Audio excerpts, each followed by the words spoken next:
Wanna talk? So let's talk. Yeah. Talk. You wanna talk? You gotta talk, you need to talk. News talk. I talk, you talk to Solomon. I talk, you talk to Solomon. Yeah, let's talk to Solomon. Talk to Solomon. You gotta talk. Welcome to Talk to Solomon. Thank you for joining us. My co-host, Dave Weinbaum, writer for Jewish World Review and all-around good guy. Dave, how are you tonight? Thank you. I'm good, and also my website is www.daveweinbaum.com. That's Weinbaum, and it was great to see that you're still employing your grandfather to do some of those ads, Stan. Well, thank you very much. It's very kind of you. And that's why I'm here, because I like doing nice things for older people. I appreciate all your efforts in my behalf, and I will take note. We have with us my friend Major General Jerry Curry, one of America's most accomplished militarists and an all-around nice guy. General, how are you, sir? Super. How are you? Say hello to Dave Weinbaum because he's very sensitive.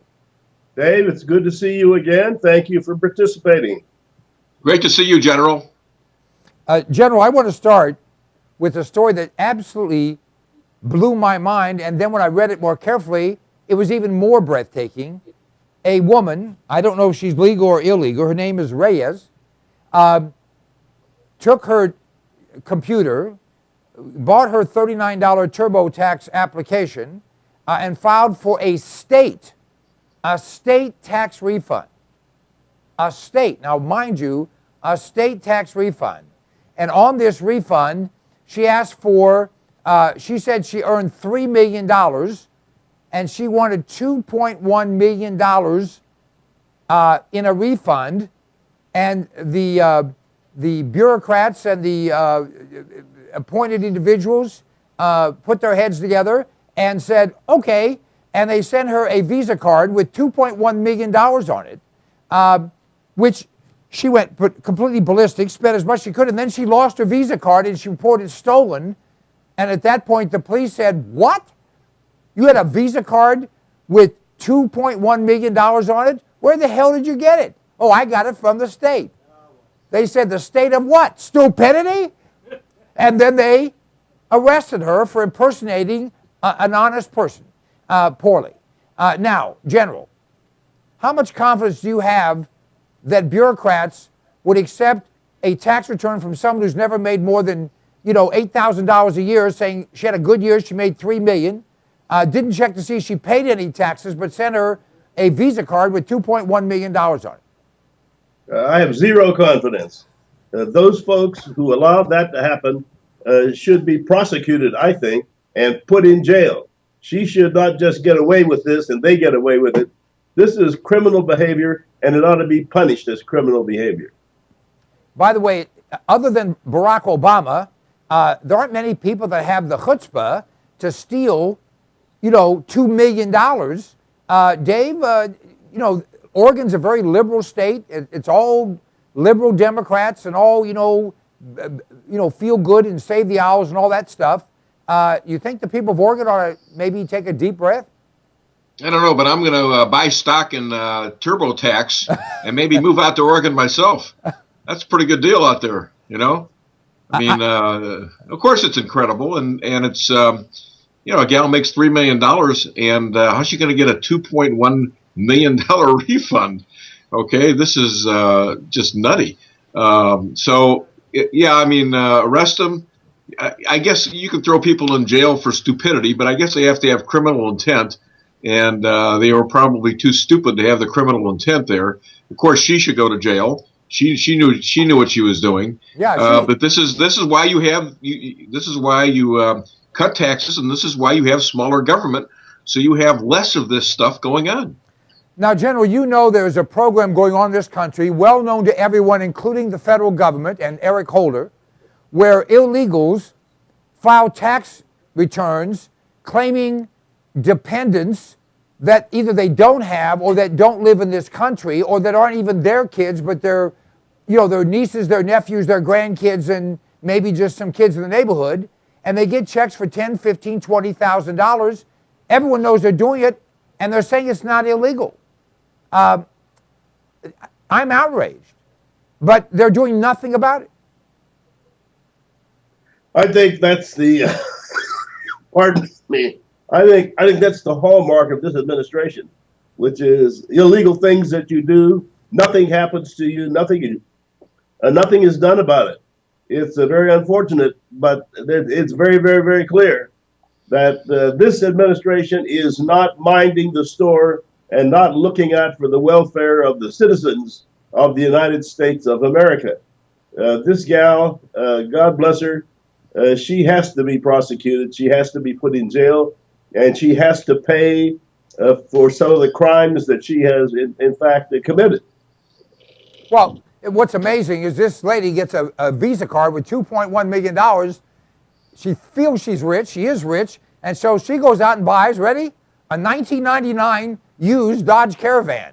And she pays $2,000 for it. But she paid for it. You know, somehow you can take the girl out of the country, but you can't take the country out of the girl. But our president and our attorney general, they're on the job. Because when the state of Florida found 250 or 300,000 illegals on the voter rolls and decided to purge them off the voter rolls, the federal government sued them to stop them from doing it, saying it's voter intimidation. Illegal voters, unapproved voters, not legally able to do what they're doing, voters, but the federal government, they're on the job. Dave, should we salute? Well, you've right now you've got the Department of Justice either in suit or threatening to sue 21 states who are trying to do their constitutional duty, which is to make sure the elections are fair and that only United States citizens get to vote. And for some reason they are suing. I can't understand what they're saying. They're saying that you can't do this within 90 days of an election, but then they prevented the states from finding out who was legal and who wasn't until this time. So they're clearly trying to fix an election by letting illegals who they are paying and allowing to live in this country to vote. Well, they're going further than that. They're saying asking for voter ID, picture ID, which has been passed in these states you just alluded to, is designed to keep people illegally from being able to vote. Now, I'd like to know, General, exactly what can you do without a picture ID? I know you can't sell precious metals. You can't buy liquor. You can't get a hotel room in many cases. I mean, you need a picture ID to rent a car. Why in the world would it be voter suppression to ask people for a picture ID, which everyone has or can get for free, if they're going to do one of the most important things in this country, and that is vote? Yeah, well, we know very clearly that it's not voter suppression, and it's not voter intimidation. It's very clear that this particular administration will do anything to get themselves reelected, re-put back into power, and that means they will break the law, they will fudge it, they will do whatever they have to do to make that come about. These people cannot be trusted, and they certainly cannot be trusted with the United States of America, and they can't be trusted with our future. Now, speaking of future, many people think the world's future is precariously balanced, and that what's happening in the Middle East, surprise, surprise, with Iran now announcing their intent and saying that Muslims need to have nuclear weapons, with the government of Syria attacking the people of Syria, and Russia sending them attack helicopters so they can kill their people more efficiently, with the Egypt in turmoil, with women being harassed in a way they've never been before, with the Egyptian Brotherhood saying they're going to declare war on Israel, and we have our government doing, last time I checked, absolutely nothing. That's what they intend to do. They have no interest in straightening out this mess and to see to it that the justice and fairness and freedom and democracy is what really comes out of this. You know, to have a major crisis like this, a major war in the Middle East, it only makes sense for us to get involved if it turns out that the outcome is going to be principled and decent and something that we can look at and say, yes, we've made things better. But we're not making things better. These people have no intention in the Middle East of making anything better. All they want to do is kick one dictator out of power so they can bring their dictator into power. And that's all that's going on over there. David? The general is absolutely correct. I don't know what the original intent was on the backing of getting rid of people like Mubarak, who, for whatever he was, kept the peace with Israel for 30 years. They had embassies. I mean, they still do, but now with this with the war that we backed there, and saying that Mubarak had to get out, with backing of getting rid of Gaddafi, who was one nasty terrorist, but was under control for at least the last 20 years. We've got a Muslim caliphate that puts real danger to the to our 63-year ally Israel, and real danger now to having a huge Soviet Union influence in Syria, like they did it in Egypt during the early 60s and late 50s. So this has been a complete failure of a foreign policy amongst the other failures in the Obama administration. I feel very nervous that we may see, initiated in September or October, a military straw dog war. General, is that an unfounded fear? No, I think it's a possible situation. You know, you look at Israel. Israel doesn't have any options. They have been told by Ahmadinejad that his intention is to kill every single Jew on the face of the earth. Listen, if Mexico was saying our intention is to kill every American, would we stand by and just let this play itself out? Or would we become involved in this situation and try to turn it to our advantage and make it come out to our benefit? I think we'd want to make it come out to our benefit. And I think we'd do all we had to do, all we could do to make this thing work. The Jews are in an impossible situation.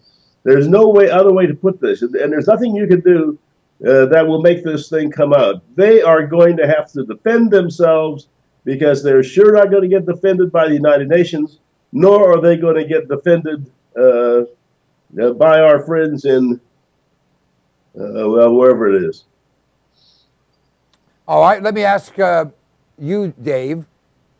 We have in the news now leaks by this administration, although they say it's not them, everyone knows it is, and we've even named who did it, where they're taking a claim that Obama is picking which terrorists they're going to kill, that he helped and mandated the creation of Stuxnet and this new one called Flame or whatever it is, that he's really quite a military stud. Are you comfortable that that's being handled in an acceptable way? He hasn't got a clue. And I'm sorry, did I cut you off? That's right. Go ahead. Go ahead. Go ahead, Jay. Yeah, I'm stuck with Stan the whole 3 hours, man. We need to hear from you, General. Well, Obama, this administration and this president he doesn't have a clue. He doesn't know what's going on from one day to the next. Anybody, you know, I've been down all these roads on active duty in the military. I was a ranger for years. I was a paratrooper. I even spent time with special forces, though I was not one of them. And I've been down all the roads. And it's very, very clear as you go down these roads that if you don't keep your mouth shut, you will get people killed. These operations are very touchy. Anything can go wrong at any time, under any condition, and you can end up killing soldiers that whose lives you're really supposed to be protecting. And so that is the concern. Obama doesn't understand that at all. He thinks I will do whatever. It's just like chewing gum. I will do whatever it takes to make the gum taste better and chew it longer and all that sort of stuff. But he hasn't got a clue as to what he's doing, because he is risking not only the lives of our nation, but the lives of people of other nations who are helping us. He's destroying our CIA, our other organizations that are involved in deep intelligence kind of things. It's very unfortunate, but somebody needs to take this guy by the collar and slap him 2 or 3 times. I think that'd be a crime, but it might be worth the risk. Dave? Well, below slapping him, I would prefer that we impeach him for what for his complete disregard for the Constitution. But it's too late for that now. We need to just vote him out of office. Sure, there are leaks coming from the White House, despite the arrogance standing up and saying, "Oh, that's an insult to me that I would have leaks coming out of my White House." Heck, they're quoting the guys that are doing it. Here's the interesting thing: the Democrats are no longer goose-stepping in line with the president. Dianne Feinstein is livid. She's the Democratic senator from California, in case you don't know, former Obama supporter. Maybe she still is, but she is livid about these leaks, saying that, how can foreign countries trust us anymore? How can operatives trust us? You've got this guy who apparently told us where Osama bin Laden was, and now he's in a Pakistani jail for 33 years because his name was leaked. This is a disaster, a continuation of a disaster that seems to be getting worse. And now the Democrats, speaking of whom, 31 of which are ready to vote to what is it called when they Contempt, to hold? They're voting to put Eric Holder in contempt. 31 Democrats in the House of Representatives are going to vote against their president and against their own attorney general. So things are coming apart at the seams, and that's why I'm beginning to wonder if this guy's going to survive past the convention in terms of being a candidate. Well, from your mouth to God's ear, although I think from the conservative perspective, I want him to be the candidate because I think he's beatable. I don't want Hillary or someone else, because then we have to start all over with our argument. Now, General, I want to ask you a question. A 17-year-old student at King's High School in Riverside, California, returned a $1,000 scholarship that he was awarded based on whatever the rules were and what was submitted. He got the scholarship. But then a funny thing happened. They found out he was white, and they said, oh, this was supposed to be won by a black person because it came from a black organization. There were no rules stating that, but that's what they told him. He said, no problem. You can take it back. Now, I don't even have to say this because everyone knows it. If there were to be a scholarship awarded based on who wrote the best or who built the best or who recited the best or who spoke the best, it doesn't make any difference. And if someone won it and then they were told after they won, oh, sorry, we wanted a boy to win instead of a girl, a white instead of a black, a Hispanic instead of a whatever American Indian. Can you imagine the uproar, the outrage, the lunacy that would take place? And yet here, this is a story on page 17 that no one even notices. Your thoughts? Yeah, I got to tell you, I followed that story a little bit, and I said, this is insane. Listen, black people have no more right for prejudice against white people than white people do against black people. The whole purpose of the civil rights legislation was not to give the black folks a leg up. It was to make it fair and equal for all of us in this great, wonderful country to have an equal opportunity to serve our country, to improve our station in life, and to be successful. It was not to say, if you're black, you can get this, and if you're white, you can't get this. I wish we would throw all of that stuff out and start out all over again, because it's wrong, wrong, wrong, wrong. David? Well, we did have a lot of discrimination in this country. We had slavery, and we had a while to adjust. We had, black and white facilities in the South, and so yeah, it's taken a while. But I think there's a time when you've got to stop giving people something because they're either white, black, red, or something. It's got to even out at a certain point, and I thought that time came especially overdue when we elected a black president of the United States of America. Apparently, that it's gotten worse since then. But if you allude to professional sports, once blacks got into professional sports, and you're looking at now a lot of basketball teams in the NBA, some in college, they're all black teams. Who could care less if they earned it?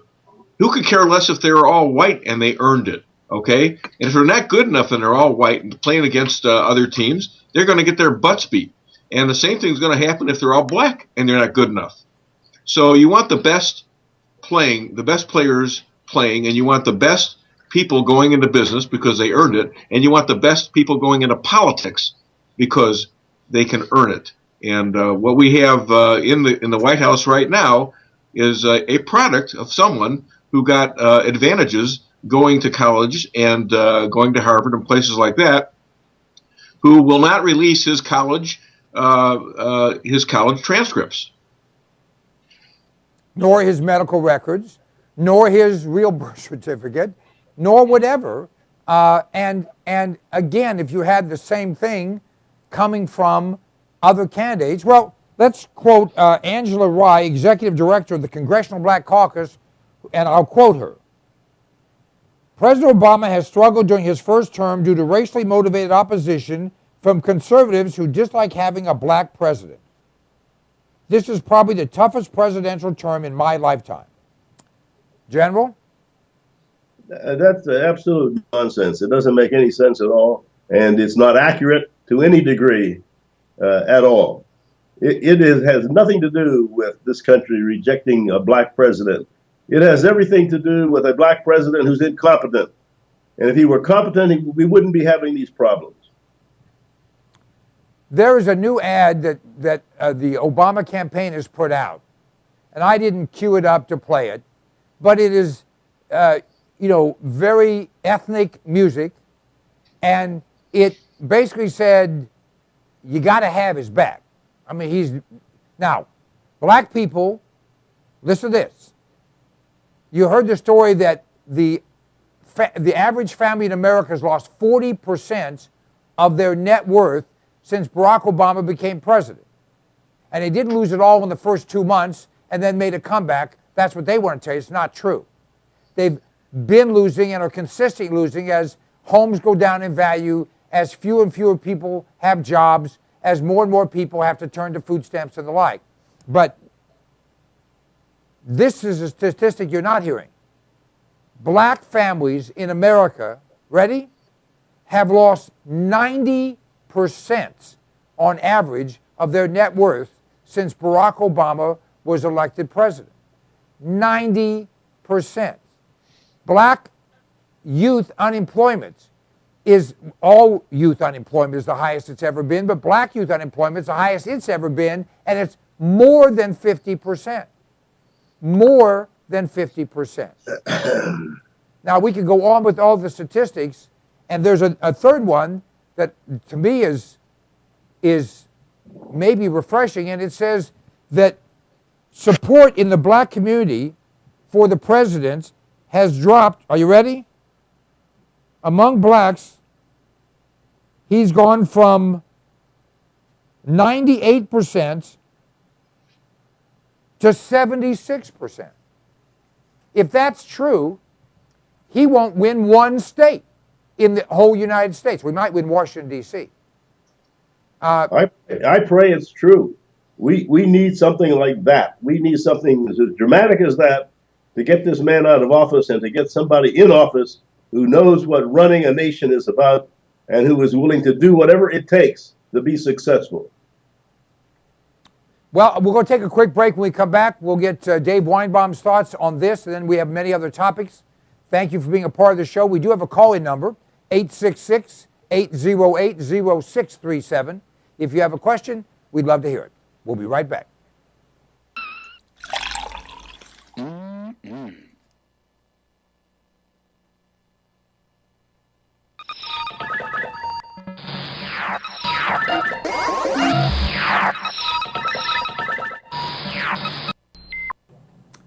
Do you have a cell phone? I do. In fact, everyone I know does.